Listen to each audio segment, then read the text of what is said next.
What food made you think how the frick did our ancestors found out this was edible? The fruit of the Gimpy plant. It is also known as the suicide plant because its sting is so painful that there have been reports of people and animals killing themselves to escape the pain, which can last for days or even years. The sting is delivered by tiny hairs that cover the whole plant, yet someone was able to discover that if you painstakingly remove each hair from the fruit, it is edible. Oh god, the reports from this plant are horrendous. I can't believe anyone would pass something like that through their throat and digestive system. Some more info. You see, the sting of the Gimpy is so agonizingly painful that people who've been stung by it have been known to try and kill themselves to escape the pain. For anyone currently thinking that surely the pain can't be that bad, we should mention that people stung by the Gimpy often need to be strapped to bed so that they don't scratch their own skin off and have been known to give themselves ducking heart attacks purely through screaming. A minute of silence for the World War II Australian soldier who used a Gimpy leaf to wipe his ass. In another way, Hess lucky to have a gun in hand. The cassava. However, cassava is poisonous unless it is peeled and thoroughly cooked.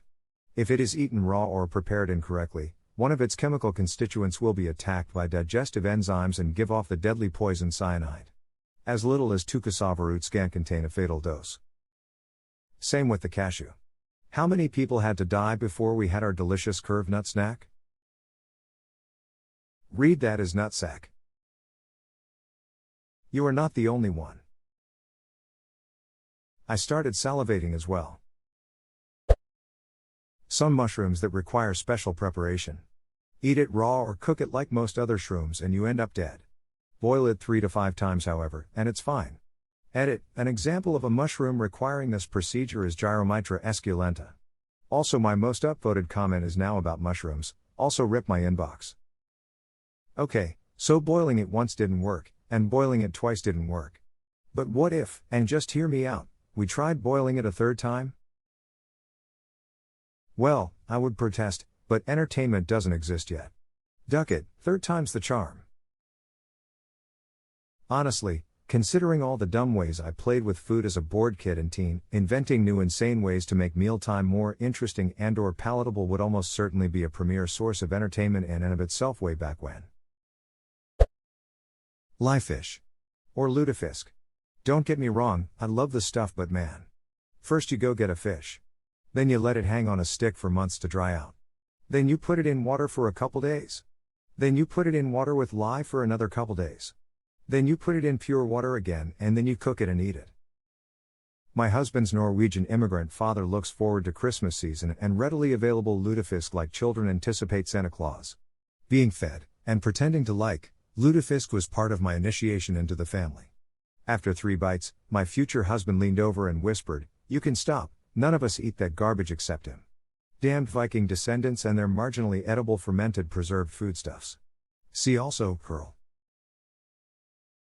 A carl is the noise you make when you puke it up. #HARL PTTH. PTTH. Cashews. First, they come from a drupe that grows out of a false fruit called the cashew apple. So right off the bat, you'd never guess that it would be the part you'd eat. Cashew apples look kind of like a cross between an apple and a red bell pepper, just with a big, ugly dark brownish cashew in place of a stem. Second, the shells of cashew drupes contain a substance that causes rashes and chemical burns on skin. So before you can even think of eating a cashew seed, which is what cashew nuts actually are, it has to go through a multi-step steaming roasting process, just to totally burn off all the irritants. Wait, but I buy raw cashews all the time. Are they actually not raw then? Maybe they're unroasted? But yeah, if they're not giving you mouth rashes then they're extensively processed somehow. Joke's on you, when I eat cashews my mouth gets all scratchy and rashy, and my throat closes up. It happened yesterday. It may be because I'm allergic though, I don't know for sure. Edit, thanks for all of the comments down below wondering about my mental state. I've known I'm allergic to cashews since I was a toddler, when I ate some trail mix. Yesterday's reaction was a shitty coincidence, with a half-cut banana laying net to some cookies. Cashews to blame. It sucked a ton, so thank you again for all of the condolences.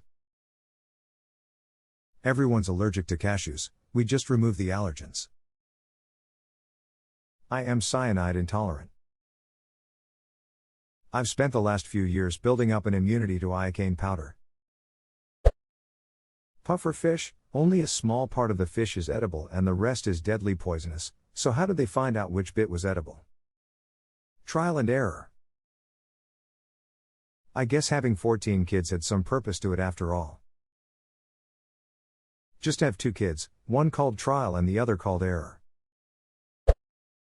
Once you realize how rare food really is in the wild for every 365 days, it makes a lot more sense. Starvation and famine was a regular event for most of human history. Lose your own stash of food for a couple days and you'll eat all sorts of things. I can't remember the exact quote, but in some Michael Pollan documentary or book he says something to the effect that sugar, salt and fat occur extremely rarely in nature. So our bodies are programmed to want as much of those things as we can get. In our modern world where you have pretty much instant access to all of those things, boom, obesity epidemic. Not gonna lie, I could really go for some salty sugared fat strips right now. Maple bacon it is. My mind is telling me no. But my body's telling me yes. Bread. Like how did someone put all the ingredients together to make the bread? I think about it all the time. Oysters. Someone looked at that snotty looking thing from a shell and thought, yeah, I'm gonna put that in my mouth. Looks just like jellified gray sneezing matter from inside a seashell. Bound to taste salty. Dough won't it goes. Urge, get me some lemon. Wait, what's a lemon? If I'm correct, ship captains would make sure to bring fresh fruits like lemons into the ship to prevent the crew from acquiring scurvy. Yar, matey. Have some anti-scurvy. Poke salad. The pokeberry pokeweed plant that grows in the southern US has edible leaves. Sort of. If you eat them raw they contain a neurotoxin that will make you extremely sick or more likely kill you. If you cook them the toxin will still kill you. If you boil them, the toxin will still kill you. So basically someone died after eating this stuff and their friends went, well, maybe if we boil it one more time died, and someone else went, 3rd time's the charm. However, if you boil them, discard the water, boil again, discard the water, then boil one last time and discard the water again, the leftover cooked plant is sort of edible. To add to the fun you also have to pick the right part of it. You need to pick the young shoots before they have any red in the stems or the boiling just won't cut it. You ever think some things just aren't meant to be edible but we just keep beating the shit out of the plant's evolutionary development until it gives up? How many times we gotta teach you this lesson, old man? Boils again. Curl usually poisonous, unless prepared thus. The traditional method is by gutting and beheading a Greenland or sleeper shark and placing it in a shallow hole dug in gravelly sand, with the now cleaned cavity resting on a small mound of sand. The shark is then covered with sand and gravel, and stones are placed on top of the sand in order to press the shark. In this way the fluids are pressed out of the body. The shark ferments in this fashion for 612 weeks depending on the season. Following this curing period, the shark is then cut into strips and hung to dry for several months. During this drying period a brown crust will develop, which is removed prior to cutting the shark into small pieces and serving. Ooh, I've tried this. It's not even that good. It tastes like blue cheese but moodier and fishier. It also tastes and smells like ammonia, coming from the fact that a shark's bladder closes up when it dies. It's not even that good, it's a fermented shark corpse. What did you expect? Look, if someone goes through all that trouble you expect it to be for a good reason. It's a dead buried shark. There's no way the first time it was eaten was by design. Some Viking's dog probably dug up a dead shark on the beach and the Viking, chasing the dog and shouting something along the universal lines of "spit it out. Drop it. That's gross," decided they were close enough to the brink of starvation to give it a go since it hadn't killed the dog. Acorns. How hungry one must be to figure out to pound them to powder and leach out the tannins. 3 times. Came here to say that. At Yosemite, I saw a demonstration of how the locals leached acorns. The process is days long, with many steps. Also, how the hell did Stone Age man discover nixtamalization of corn? If you don't do it, and you rely on corn as a primary food, you get a nasty deficiency disease, pellagra.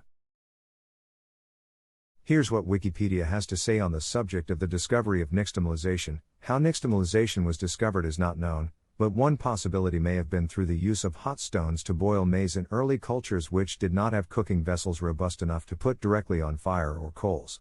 In limestone regions like those in Guatemala and southern Mexico, heated chunks of limestone would naturally be used, and experiments show that hot limestone makes the cooking water sufficiently alkaline to cause nixtamalization. Archaeological evidence supporting this possibility has been found in southern Utah, United States.